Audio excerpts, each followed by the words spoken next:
Hi friends, welcome to our channel super trade Lakshya. यहाँ बात करेंगे किस तरीके से हम प्लान कर सकते हैं कल के लिए। कल नया हफ्ता शुरू होने वाला है और मार्केट में यहाँ बहुत सारे लोग सोच रहे हैं कि किस तरीके से मार्केट क्या यहाँ पे बहुत अच्छा अपसाइड दिखाएगा या मार्केट यहाँ पे थोड़ा सा कंसोलिडेट होगा। क्योंकि पिछले हफ्ते जो मैंने आखिरी वीडियो बनाया था उसके बाद मैंने वीडियो नहीं बनाया, और उसका भी कारण है कि भैया थोड़ा लोग भी अपनी बुद्धि दिमाग लगाएं। क्योंकि जब तक वो मूव नहीं आया था तब तक मैं लगातार आपको बोलता रहा, हिम्मत बांधे रखो, व्यू मेरा क्लियर है। मार्केट ऊपर जाना चाहता है, मार्केट यहाँ से गिरना नहीं चाहता, वो एक ट्रिगर का वेट कर रहा है। वो ट्रिगर कभी भी आएगा, ये लेवल टूटा तो आपको एक बुलिश अपसाइड मिलेगा। वो लेवल अपने ने बात की थी 25,180 के ऊपर की क्लोजिंग, और उसके बाद मार्केट भग पड़ा और आई थिंक 25,700 तक हम गए हैं, 650 तक गए हैं। तो 700 के पास हम पहुँच चुके हैं। अब क्या हो सकता है इसके बारे में आज हम बात करेंगे, और कैसे सेक्टर पार्टिसिपेशन होगा, कौन से सेक्टर भाग ले सकते हैं।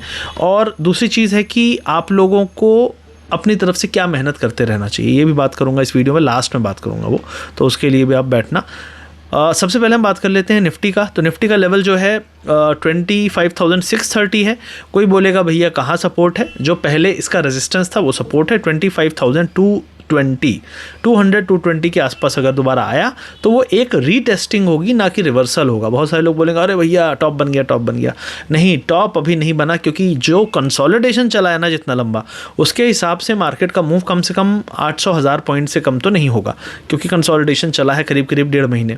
अब इसके बाद जो ब्रेकआउट हुआ है ये कितना बड़ा हो सकता है? इस तरीके के ब्रेकआउट की अगर हम बात करें तो इस तरीके का ब्रेकआउट आपको मिल रहा था करीब 22,000 के आसपास जब थे हम, तो बहुत लंबा चला था। करीब 21,800 से 22,700 कितना है, 900 पॉइंट के एरिया में ये घूमा है करीब दिसंबर 2023 से लेकर मई 2024, 7-8 महीने। तो जब इस तरीके से हुआ था तो फिर भी फटा था अच्छा।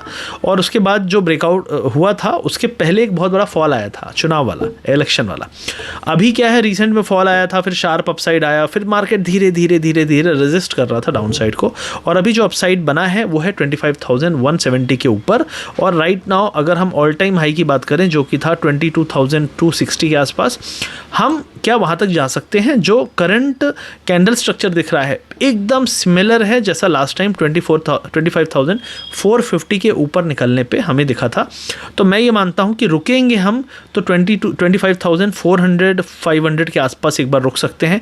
200 वाला जो सपोर्ट है वो आपका एक स्ट्रॉन्ग सपोर्ट है। टेक्निकली हम कहते हैं कि भाई जहाँ से ब्रेकआउट हुआ है वहाँ पे वापस आके टेस्टिंग हो, लेकिन वहाँ नहीं भी आया, अगर छोटा मोटा डिप भी आया तो 400-450 के आसपास एक सपोर्ट मिले, और फिर ये कंटिन्यू रहे rally towards the all time high जो कि 26,300-200 के आसपास है। तो मैं अभी भी ये मानता हूँ कि 26 के आसपास तो हम जाने वाले हैं। कितना आसपास जाएंगे, कितना तोड़ेंगे, वो हम day by day he evaluate करेंगे। दूसरी चीज़ एक और है कि हम जैसे जैसे हाई पे जा रहे हैं, एक और ख़तरा बढ़ रहा है कि हम एक ऐसे एरिया पे जा रहे हैं जिसको हम ओवरबॉट कह सकते हैं, और ओवरबॉट एरिया से मार्केट हल्का रिट्रेसमेंट लेता है। लास्ट टाइम जब हमने हाई बनाया था 26,000 के ऊपर, तो जो RSI था वो गया था करीब 77 तक डेली का। अभी जो RSI है वो चल रहा है 68।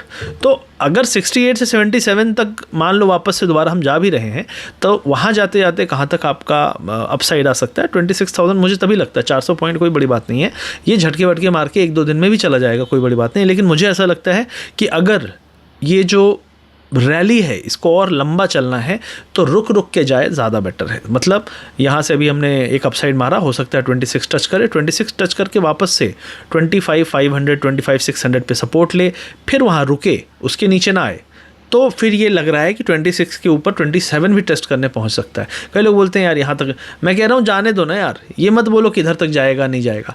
मुद्दा ये है कि जैसे जैसे हम ऊपर जा रहे हैं आपको अपने रिस्क को कम करना है, आपको अपनी बुलिशनेस को थोड़ा थामना है, और आपको केवल एक स्ट्रॉन्ग प्राइस एक्शन चेक करके 15 मिनट 1 घंटे के टाइम फ्रेम में चेक करके डिप पे ही बाय करना है, चेज़ नहीं करना है।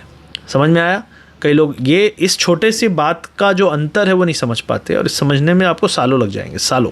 ठीक है, मैं नहीं कह रहा कि, कई लोग बोलते हैं यार सर क्या 2 साल 3 साल में एक्सपर्ट बन सकते हैं? मैंने कहा 3 साल में आप यूट्यूबर बन सकते हो।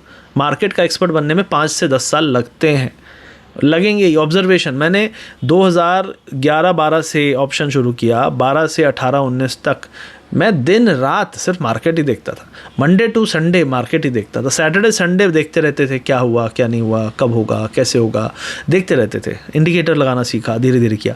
तो कोई बोले तो आपको अगर लग रहा है ना कि 2 साल दे दिए, ये हाल के पैसे क्यों नहीं बन रहे, भैया आप फिर छोड़ दो, आपके बस का नहीं है, क्योंकि आपका विजन लंबा नहीं है और आपको तुरंत पैसे चाहिए, तो भैया ड्रीम 11 में टीम बना लो और बहुत सारे ऑप्शन भी हैं। तो यहाँ ये मत करो। तो सिंपल है, 25,200 के ऊपर आप जाओगे तो यहाँ पे आपको अपसाइड दिखेगा। 26,000 तक एक बार टेस्टिंग हो सकती है, फिर एक डिप आ सकता है 25,500 के आसपास, और फिर एक रैली और रीटेस्ट या अटेम्प्ट हो सकता है, और वो अटेम्प्ट के बाद ही हम डिसाइड करेंगे कि टॉप बन गया कि नहीं बन गया। अभी टॉप अब मत ढूंढना, टॉप अभी मत ढूंढो, टॉप जब बन जाएगा आपको खुद मार्केट बता देगा बन गया है। बैंक निफ्टी की बात करेंगे, 57,500 के आसपास हम पहुंच गए हैं। मेरे हिसाब से बैंक निफ्टी बहुत ज़्यादा अपसाइड नहीं दिखाएगा, लेकिन फिर भी 57,500 600 के ऊपर अगर हम जाते हैं तो जो अगला लेवल दिखता है 57,900 का है।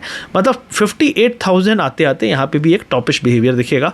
जो अगली रैली है उसको भगाने के लिए आपको आईटी का साथ, मेटल का साथ, फार्मा का साथ ज़रूरी है, रिलायंस का साथ ज़रूरी है जो कि एक बिग गाय है। लेकिन आपको यहाँ पे कम से कम ये देखना है कि क्या बैंक निफ्टी लीडर बनेगा, बन सकता है, लेकिन बहुत ज़्यादा लीडरशिप की उम्मीद नहीं करिए। लीडरशिप आएगी तो आईटी से आएगी, मेटल से आएगी, फार्मा से आएगी, और साथ में बैंक भी सपोर्ट हल्का फुल्का करेगा, ज़्यादा नहीं। अब इसके अलावा हम बात करें तो विक्स जो है 12.3 पहुंच चुका है। विक्स एकदम डेड एरिया में पहुंच चुका है, और विक्स ने कई निगेटिव न्यूज़ आते आते विक्स ने नीचे की तरफ डायरेक्शन मोड़ी और उसके बाद बाउंस नहीं आ रहा है। तो मुझे लगता है कि अब for a longer time, at least महीने 2 महीने, आपको विक्स 12 से लेके कम से कम 14 के बीच में दिखेगा। झटके मारेगा, लेकिन वो झटके के बाद भी आपकी वॉलेटिलिटी फिर से काम डाउन हो जाएगी। मतलब जब भी कोई इवेंट आए, कोई घटना हो, उसके बाद जब प्रीमियम बढ़े तो ऑप्शन सेलर बनने की कोशिश करें, और फिर धीरे धीरे आपको जब तक वो प्रीमियम वापस से 12.5-13 नहीं आ जाए, अगर 14 14.5 जाता है तो आपको तब तक ऑप्शन सेलर 2-3 दिन बनो, फिर बायर बनो, क्योंकि बायर आपको इस एरिया पे ऑप्शन बाइंग के लिए मार्केट ठीक रहेगा। लेकिन आपको यहाँ पे एक चीज़ ध्यान देनी है कि मार्केट जो है मूव भी कम देगा, क्योंकि वॉलेटिलिटी कम हो रही है। मतलब लोग जो सोचते थे यार 500 पॉइंट 400 पॉइंट, अब थोड़ा धीरे धीरे आपका मार्केट काम डाउन होगा। मिड कैप इंडेक्स यहाँ पे भी फ्लैटिश है, बहुत ज़्यादा अपसाइड नहीं है। प्रीवियस हाई जो था उसके आसपास हम पहुँच रहे हैं, तो यहाँ पे भी आपको बहुत अपसाइड देखने को ना मिले।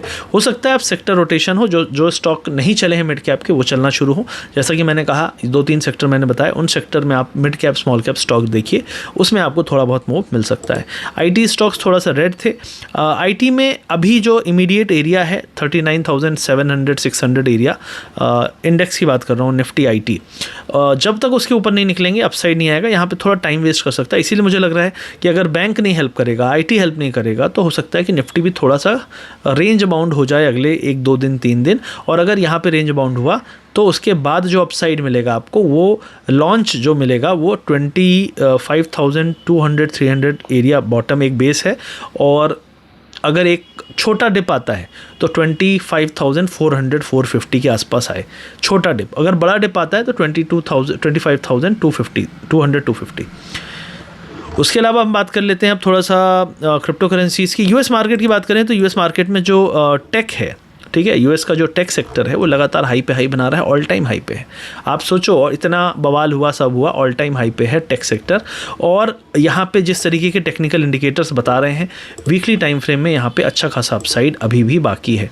तो मतलब अगर वीकली में आप बात करो तो, क्योंकि हाई अभी टूटा है, तो हम कम से कम यहाँ पे अभी 4 से 5% का और अपसाइड देख सकते हैं यूएस टेक में। तो यूएस टेक को भी आप ट्रेड कर सकते हैं। यूएस ऑयल की बात करें तो 73 के आसपास यहाँ पे हमने अपना टेक्निकल एनालिसिस दिया था कि यहाँ से एक अच्छा फॉल आ सकता है। 73 से सीधा 65 आया है यूएस ऑयल। राइट नाउ यहाँ पे रेंज बाउंड रहेगा, तो यहाँ पे ट्रेड करने का ज़्यादा फ़ायदा नहीं है। फोकस आप कर सकते हो गोल्ड पे, क्योंकि गोल्ड अभी भी 3270 पे है। यहाँ पे अगर ये डिप कंटिन्यू रहा तो हम 3170 3150 तक गोल्ड में देख सकते हैं फॉल। ओवरऑल जो गोल्ड है, मुझे यहाँ से कम 10 to 15% का फॉल दिखता है। ओवरऑल लॉन्गर टर्म विजन के हिसाब से गोल्ड 2800 2750 तक आना चाहिए, जहाँ पे जो सोना चांदी खरीदते हैं, शादियों का भी माहौल आ जाएगा, तो वहाँ पे आपको अच्छा मौका मिलेगा। कई लोग जो यहाँ खरीद रहे हैं तो खरीद लेंगे, फिर वहाँ रोएंगे। तो मैं कह रहा हूँ अगर खरीदना ही है 3200 पे, डॉलर पे, तो आप 2 महीने बाद भी 3200 के आसपास ही मिलेगा। लेकिन क्या पता यहाँ से सस्ता हो जाए। तो अगर शादी के लिए ख़रीदारी करनी है तो थोड़ा रुक जाओ, अभी बरसात आएगा, डल माहौल होगा, तो थोड़ा सा आपको उसके बाद आपको प्राइजेस ठीक ठाक मिलेंगे। तो ये हो गया गोल्ड की बात। अब यहाँ पे क्रिप्टो की बात करें तो बिटकॉइन जो है 1,07,800 पे है। यहाँ पे भी एक अच्छा वीकली कैंडल बना है, ब्रेकआउट जैसा माहौल बन सकता है बहुत जल्दी। मुझे लगता है ये भी 1,15,000 की तरफ अगले हफ्ते 2 हफ्ते में जाना चाहिए। इमीडिएट सपोर्ट जो है 1,55,000 है। इथीरियम 2437 पे है, यहाँ पे अभी भी थकावट है, लेकिन ये भी एक इंपॉर्टेंट टेक्निकल एरिया से जूझ रहा है जो कि है 2420 अगर इसके ऊपर टिक जाता है कल तक तो मुझे लगता है यहाँ पे भी एक अच्छा अपसाइड शुरू होना चाहिए। और जो यहाँ पे अभी टारगेट्स बन रहे हैं 3100 के आसपास बन रहे हैं, जो कि 2-3 हफ्ते में मोस्टली आ जाने चाहिए, उससे ज़्यादा टाइम नहीं लगना चाहिए अगर ब्रेकआउट है, क्योंकि यहाँ पे बड़े कैंडल बनते हैं। तो ये है। सोलाना की बात करें तो 151 के आसपास है। इसका जो इंपॉर्टेंट टेक्निकल एरिया है वो 158 के आसपास है। तो अगर ये 158 को क्रॉस कर जाए अगले हफ्ते तक में, अगले 2-3 दिन में, 4 दिन में, तो उसके ऊपर आपको बहुत अच्छा अपसाइड मिलेगा towards target of 180-190 also over a period of may be 2 हफ्ते 3 हफ्ते। तो जो 158 है that is a very important area for Solana.